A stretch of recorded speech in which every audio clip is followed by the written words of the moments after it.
Hey, this is C&D Channel. I'm Chris. This is MMA for you. Gonna be doing my post-fight analysis for UFC 161. Overall, the card was, there were some fun fights like Roland DeLone versus Edmund Figueroa. I thought the main event was really good. Got to see Roy Nelson get beat down. Some stinkers too. Jake Shields, Tyron Woodley, Jimmo Pekryak. So most of the fights were pretty fun to watch, which is nice. Not a lot of finishes. There's only, you can assume that Sean Jordan probably got knocked out of the night because he's the only guy who got a TKO finish. And James Krause is the only guy who got a submission finish. So you can kind of assume that those two got the, bonus awards. So it was a good card. It wasn't... It's a mixed bag, pretty much. My picks are crap. Oh my god. This might be my worst picks I've done. I got like 4 out of 11, and even like Yves Dubuin versus Dustin Peg. Like I thought Dustin Peg won. So on the flip side, I thought Tyron Woodley beat Jake Shields. So let's get right to it. Rashad Evans beat Dan Henderson by split decision.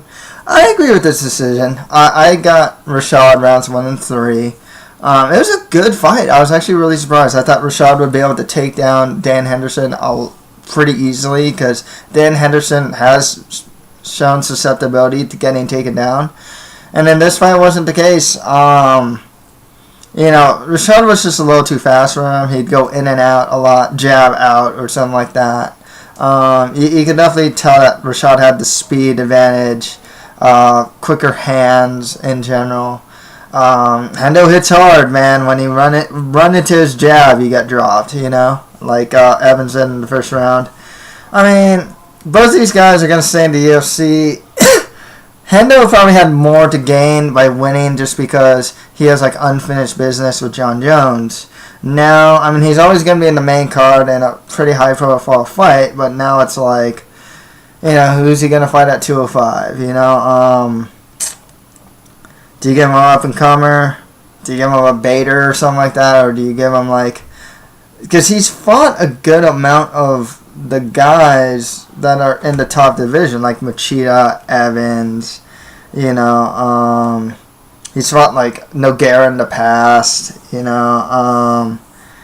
who else? So you could give him like a Phil Davis, a Glover Teixeira, I think as far as I said it actually when Glover Teixeira won, I'll say it again. I think the winner of this fight should get Glover Teixeira. So I think Evans versus Glover Teixeira makes a lot of sense. Evans would be on a strong 2-fight win streak if he wins, and Glover Teixeira would get, if he wins against Evans, playing like quarterback matchmaker, it'd justify a title shot for him.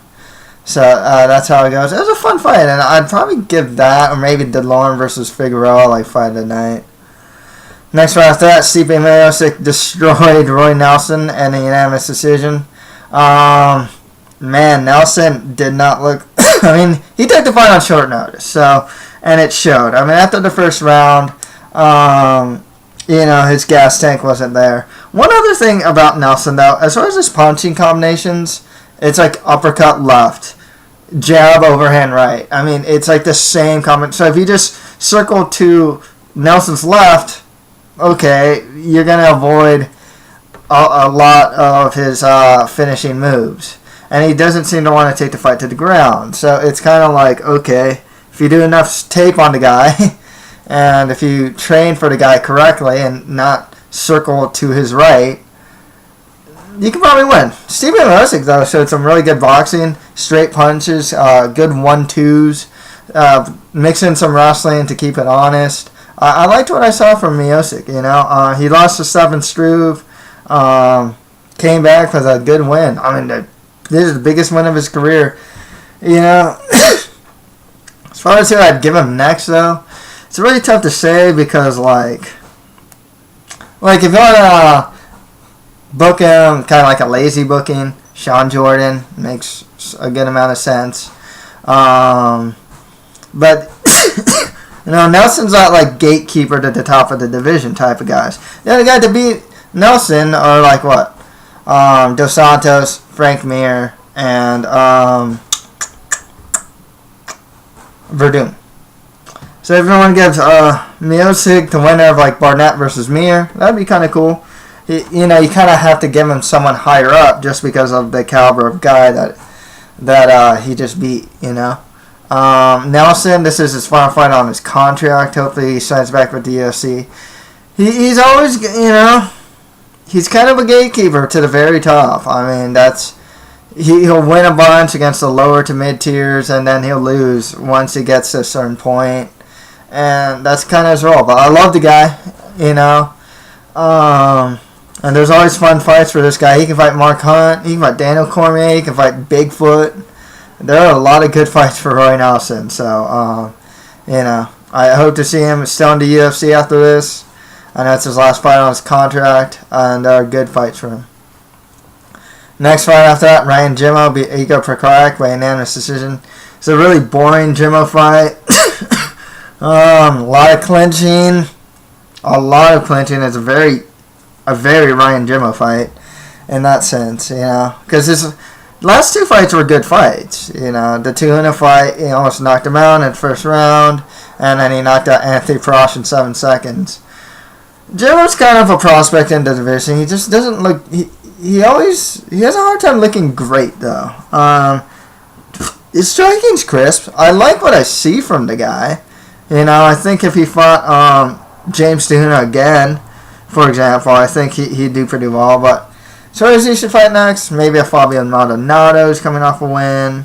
Because Prakarak's not too high up there, Geez, I don't even know who's in the division anymore. Like Matt Hamill's there. I have to go back to a lot of guys. Bader. Okay, you can fight Bader. Fight the winner of OSP versus, is it Cody Donovan? Something like that. Just more mid to lower tier guys. For Krajak, just if he's still in the UFC, more lower to mid tier guys of the division. Next fight after that, Alexis Davis beat Rosie Sexton by unanimous decision. I gotta say, I was expecting a little more of a blowout from Davis, and yeah, she did win a unanimous decision. I didn't think she'd struggle as much as she did. She was really tired at the end. I gotta wonder if this being her first fight in the UFC affected her. She didn't look great in compared to like how we've seen her against like Shayna Baszler, for example, or her other opponent in Invicta FC before that. Forgot her name now.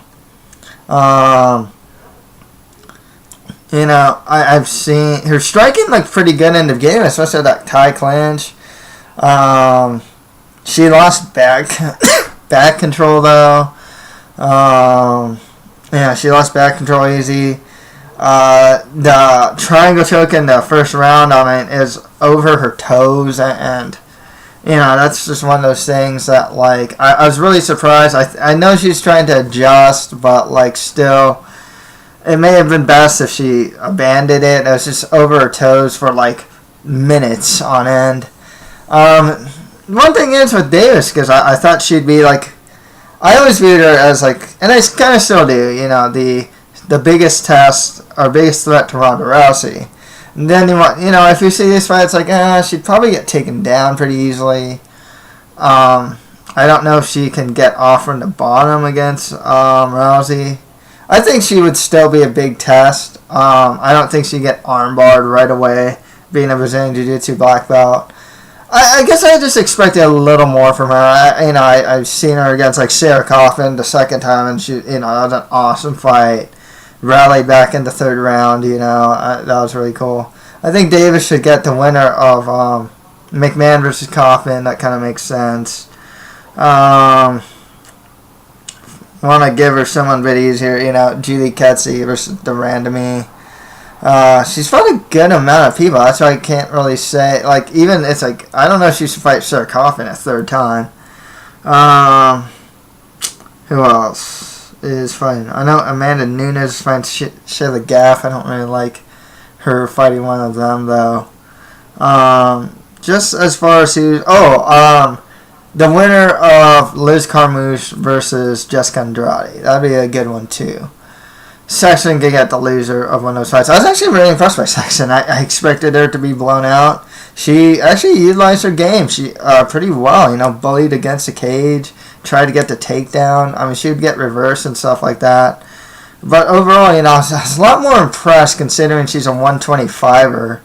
And she's up against one of the better female fighters out there. Okay, next fight after that, Sean Jordan beat Pat Barry by TKO in the first round.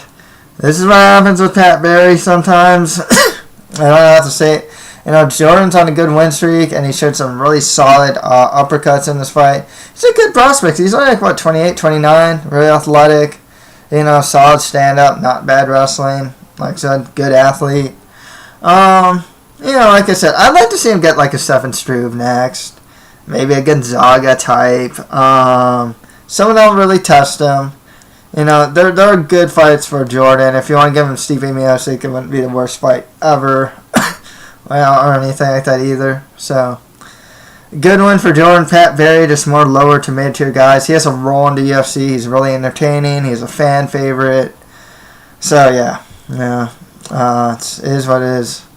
Okay, on to the prelims. Jake Shields beat Tyron Woodley by split decision. A lot of people agree with me. I don't think Jake Shields deserved to win just because he didn't do much damage. I mean, you push a guy against the cage, hold him there, maybe throw some pitter-patter strikes. I mean, his strikes don't have a lot of pop to them. You can really tell.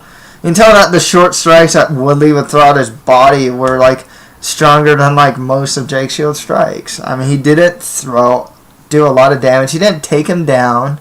That's why, one guy gave him 30-27. I thought that was actually pretty well-deserved because I don't think clinching with a guy and bringing him against the cage and not getting a takedown and just more or less stalling should be worth much. It's not, you can consider it octagon control, but come on, I mean, he virtually did, nothing with it. Woodley, though, is to blame here, too, because this guy had no sense of urgency or something. I don't know what... He was so afraid of getting taken down or something that it didn't seem like he wanted to let his hands go. So, I'm not just blaming Shields here. Woodley did not look great, Could have turned it on just a little more. The guy can kind of... If a guy's taller than you, I don't know why you don't hit the body more. A lot of guys need to learn how to hit the body more because it's right there. When people headhunt a taller guy, it's pretty tough, Shields, he hasn't looked great in the UFC. Even in wins like this, I mean, he just doesn't look great. Against Campman, I mean, he's, like I said, just doesn't look great. What's up, man? Hey, Chris. Hey, the other Chris has just come by, and I guess I'm already doing the show. I know you missed a lot of it, but I guess he came by to say hi. I came by to say hi. Yeah, cool. I was on Jake Shields' Tyron Woodley, and I was just saying how that was kind of a robbery, but yeah, okay, unexpected, but okay. I guess Jake Shields should just get, more. Honestly, just some more mid-tiers. Maybe like a Mike Pyle or a John Hathaway or something like that. Feed him Eric Silva. That would be a good fight. Tyron Woodley, more lower to mid-tiers of the division. I think he'll get back up on the horse. You don't have really much to say. No, are we doing the post fight? You doing the post fight analysis? Yeah. But the problem is, I was already midway through. Okay, I'm just listening. Okay, cool. Next fight after that, James Krause beat Sam Stott by guillotine 4 minutes and 47 seconds into the third round. Well, actually, he only had 13 seconds left in the third round. Krause is very tall, and he knows how to use that reach. I liked what I saw from the guy. Man, I wish I picked him to win. I thought taking the fight on short notice would do some harm. He has a nasty head kick. You can't even see it. Doesn't chamber it. Sam Stout is in mid-tier purgatory. He's always just there, win or lose. And he'll beat some guys in the mid-tier, lose to some guys in the mid-tier. He's always there. He shows different parts of his game, more of a clinch game, some wrestling, but for the most part, he's not the most consistent guy. Krause, man, he looks good. I gotta say, I like what I see from his ground game's good. I mean, he's the only guy who got a submission victory in this. And his stand-up is solid. I like what I see from the guy. I know he trains with Anthony Pettis now. Just more, pretty much from here on out, more lower to mid-tier guys. Next fight I thought Sean Pearson beat Kenny Robertson by majority decision. Pearson's kind of got this like rep now as the guy who beats like lower tier welterweights. You know, he's kind of like that test to see if you're a UFC caliber fighter. And he does it well. He has solid wrestling. He's a relatively tough guy. Good stand-up, you know.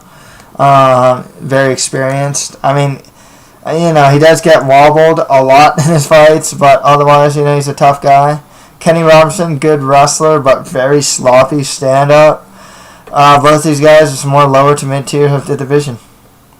The next fight after that, Roland Delorme beat Edwin Figueroa by unanimous decision. Fun fight, man. I mean, you take Edwin Figueroa's back, which he gives all the time. He's great at like getting out of it and ending up on top. He hits hard. Roland Delorme was in the fight the whole time, using his superior grappling game to win this. That's definitely Edwin Figueroa's weakness. Roland Delorme's weakness, his stand-up's kind of crappy. Not crappy, his defense is pretty bad. This guy gets hit clean a lot. There's more lower to mid-tier guys of the division here. Unless, like, Figueroa gets cut. Because I don't know if he has a place. There's, like, 2 losses in a row now for Figueroa. Okay, on the Facebook prelims, Mitch Clark beat John Maguire by unanimous decision. This was Mitch Clark's first win in the UFC. I think John Maguire is probably going to get cut now. I mean, didn't look great here. Wasn't able to utilize his wrestling or his grappling. And Mitch Clark would beat him off in the stand-up. Mitch actually looked pretty good here. I liked his stand-up. It was solid. I liked what I saw. Just more lower to mid-tiers of the division. Maguire should probably be cut from the UFC, to be honest with you. And finally, Yves Dubuin beat Dustin Pegg by a split decision. Personally, I thought Dustin Pegg should have won the decision because he was working from the bottom more. Got like triangles, leg locks, and arm bars multiple times. Did a really nice trip takedown on Yves Dubuin sometime during the fight. Dubuin has severe stand-up, but man, he'd still end up the floor, whether it's by his choosing or not. I thought Pegg won. I kind of actually understand why Dubuin won, because when he did get on top and land a ground and pound, it was pretty vicious. Otherwise, just more lower to mid-tiers of the division, and Dustin Pegg might be cut from the UFC after this. Okay, that's pretty much it for my post-fight analysis for UFC 161. If you have any comments, just leave them below.